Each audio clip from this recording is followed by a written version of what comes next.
It will be at least another week before a popular but aging bridge that spans Lake Harrington will be reopened.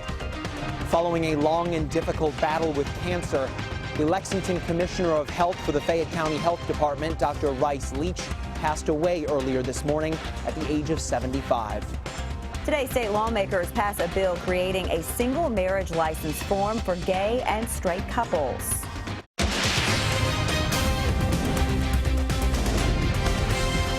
This is WKYT News at 5:30.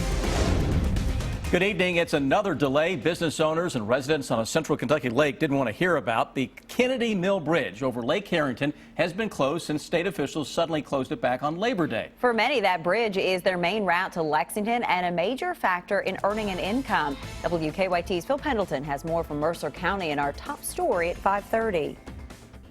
Sitting high above Lake Harrington, the historic Kennedy Mill Bridge usually brings hundreds of people across, and for John Webb, many of them are coming to spend money at his businesses. It's basically just brought it to a halt. Since September, the 92-year-old structure has been shut down, the state blaming the problem on steel that's basically falling apart. We feel like that the excessive amount of time that it's taken to address the issue has hurt every business around here. Work was supposed to take just 3 months, but it didn't start until February. The target completion date was Friday, but now it's next Friday. I live in Nicholasville, and it takes me an extra 30 minutes to get to work, and I have to travel through 3 counties to get here. Webb estimates the detour has cost him at least $100 a month more in gasoline costs. He fears others have taken their tourism dollars elsewhere. Now the fishermen, don't really want to travel all the way around, so they may go fish a different event on the other end of the lake. It's been a little bit of a burr under everybody's saddle to try to deal with it, but now they've pushed it back another week till April the 8th, and I'm not sure if everybody knows that yet. I haven't heard much reaction about that yet. State officials estimated in a study 4 years ago that more than 1,400 cars travel across the bridge every day when it's open. In Mercer County, Phil Pendleton, WKYT. The state is planning on construction of a new bridge, and they say the old one will remain open while it's being built. 3 people who say they were assaulted at a Donald Trump rally in Louisville are now suing the GOP frontrunner. One of the protesters, a 21-year-old University of Louisville student, was caught by cameras being shoved by 2 people at the rally. The lawsuit accuses 2 people of assaulting the 3 protesters. It also claims that Trump incited a riot at his rally by repeatedly calling for the protesters to be removed. A man accused of stealing donations from a jar at a charity for veterans today entered a not guilty plea. David Kirk Jr. allegedly stole a donation jar along with the table it was bolted to outside of a Walmart on New Circle Road. During the robbery, one of the volunteers collecting money was injured while trying to go after Kirk. Police are still looking for an inmate they say escaped while being transported from one jail to another. Our county-by-county coverage at 5:30 begins in Clay County. Police say Ronald Gray and another inmate, Letford Hamilton, jumped out of a transport van Monday afternoon while being taken from the Knox County Jail to the Leslie County Jail. They say the inmates reached out through an open window and unlocked the van from the outside. Police quickly arrested Letford, but Gray has yet to be caught. In Magoffin County, a heated debate over the demolition of an old Salyersville church.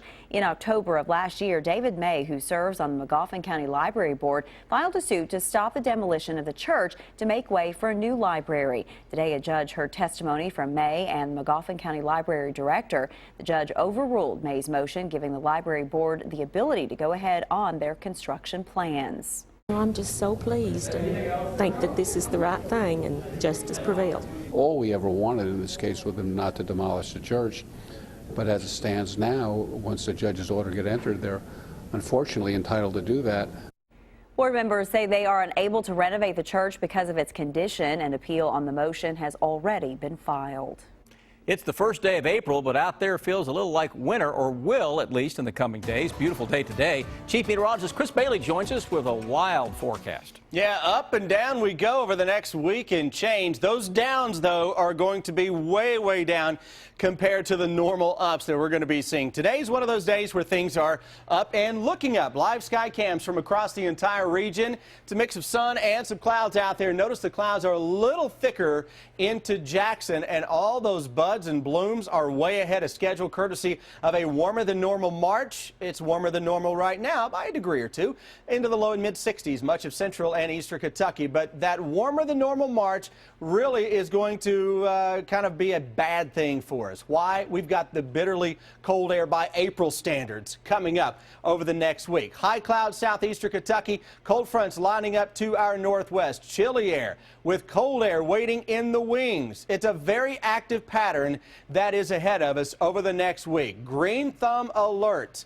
Talked about this pattern for early April. Here we are, big blasts of cold that will set up shop across the Bluegrass State as we go starting into the latter part of the weekend. Sunday morning freeze threat into many areas. And guys, when I come back in a few minutes, we're going to expand that hour by hour forecast out for the next week to show you all the cold blasts that are lining up to invade the Bluegrass State. That's in less than 10 minutes. Sad news today. A longtime Lexington health official has lost his battle with cancer. The Fayette County Health Department says that Dr. Rice Leach passed away this morning. Dr. Leach has served as Lexington's Commissioner of Health since 2011, but his career in health goes back 50 years. Mike Linden has more on how his co-workers are remembering Dr. Leach. Following a long and difficult battle with cancer, the Lexington Commissioner of Health for the Fayette County Health Department, Dr. Rice Leach, passed away earlier this morning at the age of 75. Staff here loved him. He loved staff. He loved Lexington. Earlier this morning, Lexington Health Commissioner Dr. Rice Leach passed away. He had been the commissioner since 2011 before stepping away in early March. There's really no one thing we can look at and say that was Dr. Leach, because all of public health was Dr. Leach.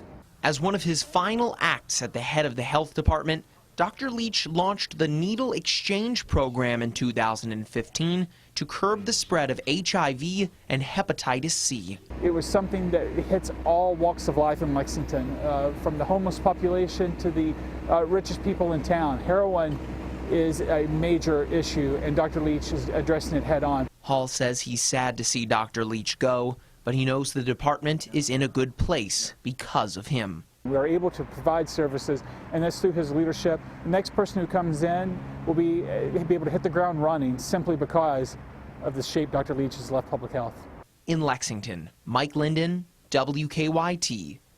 Lexington and Fayette County Health Department CFO Jack Cornett will serve as acting commissioner until the Public Health Board appoints a full-time commissioner. It's perhaps the ultimate bait, a letter claiming that you've already won a multi-million-dollar foreign lottery sweepstakes. And as we've told you many times, while the claims are a scam, more and more elderly Americans are paying the price every year. My main regret is that I have just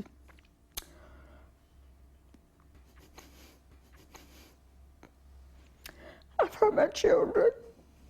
Melba admits she has work to do in repairing her relationship with her family after losing more than $300,000 in a lottery sweepstakes scam. I was trying to hide everything from my family. I was lying to them, and I didn't like doing that. It all began when Melba got a call telling her she won $35 million and a Mercedes-Benz in a foreign lottery. All she had to do was send money for the taxes and fees, so she did. She sent thousands of dollars in cash in express mail packages. Even told me to take magazines and lift through the magazines and put it in the magazines and put it in an envelope. Postal inspectors intercepted one of those packages, returned the money, and told her family. But Melba sent it right back out. I guess that's what got me into trouble, that as it progressed, I didn't want to listen to what anybody had to say because I didn't think it was a scam. Melba's sister noticed she was taking a lot of trips to the post office. When she asked her about the trips, she lied, which family members now realize she was coached to do. Now, you know you don't tell anybody. You don't tell anybody that you've got this lottery. You don't tell anybody that's going on until you get the money. We were just kind of at a loss, what to do. How do we break through to her? Despite their pleas, Melba kept sending money. I hate to say it, but they will always seem to be a step ahead of us because every time we try to bring reason or logic, they'd already said, well, they're going to tell you this and this isn't the truth. In a desperate move, Melba's daughter was forced to take her own mother to court to gain control of her finances. They brainwash you, and I felt like I was being brainwashed in doing everything that they asked me to do. because I was following everything they told me to do to the T. Postal inspectors say family members must get involved, as it can happen to anyone.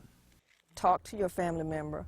Be vigilant. Ask them questions. Where are you sending this money? Everybody needs the support of someone to help them get through it, because I thought I could get through this by myself, but I can't. And I'm beginning to seek some help to help me deal with my feelings and what caused me to react this way. Very, very sad situation. Postal inspectors want all consumers to remember that no legitimate lottery will ever ask for money up front. Kentucky's Senate race looks to be unofficially kicking off. Bill Bryant has that story and more in today's Bottom Line. Good evening. U.S. Senator Rand Paul was back in central Kentucky today. He held a town hall meeting in Winchester and made some other stops. His office makes the point that these are official stops conducted to answer questions about the federal government and his stands and votes on issues. But there's no denying a political element to his tour as well. Paul is also running for re-election and has spent considerable time lately in the Lexington media market. He expects to face Lexington Mayor Jim Gray in the November election. By the way, Gray's campaign put out a release today seeking donations ahead of a midnight reporting deadline tonight. Kentucky Education Commissioner Dr. Stephen Pruitt has been on the job a few weeks now. He says he's convinced that people are behind the schools here. He also says he notices it's not always the most affluent schools that do the best at educating kids. We've got schools here in Kentucky that have high poverty rates, but yet they also perform in the highest level of our accountability system. Well, why is that? Well, they've got great leadership, they've got great and committed teachers, and they've got a system in that district that really supports good learning. You can see our full interview with Commissioner Pruitt. Plus, we talk with WKYT's Miranda Combs about her trip to Atlanta to cover a prescription drug summit, as well as addressing the heroin issues. This will be on Kentucky Newsmakers, airing Sunday morning at 6 on WKYT. It repeats Sunday at 10 a.m. on the CW Lexington. Lexington is remembering Dr. Rice Leach. The city's longtime director of public health died today. Dr. Leach was outspoken and direct on health matters. It was also a lot of fun to be around. He had worked for the federal government as well as in the high places in state government, but he decided home was the best place to do his work. Dr. Rice Leach was 75. And we'll have more reaction to the state budget situation and Governor Bevin's cuts to higher education coming up a little bit later. Bill Bryant, WKYT. Lawmakers in Frankfort have given their final blessing to creating one marriage license form for both gay and straight couples. Under this final bill, a marriage license applicant would have the option of checking bride, groom, or spouse beside their name. Also, the new form would no longer include the county clerk's name on it. The bill is in response to Rowan County Clerk Kim Davis, who spent 5 days in jail last year for refusing to issue marriage licenses to same-sex couples based on her religious beliefs.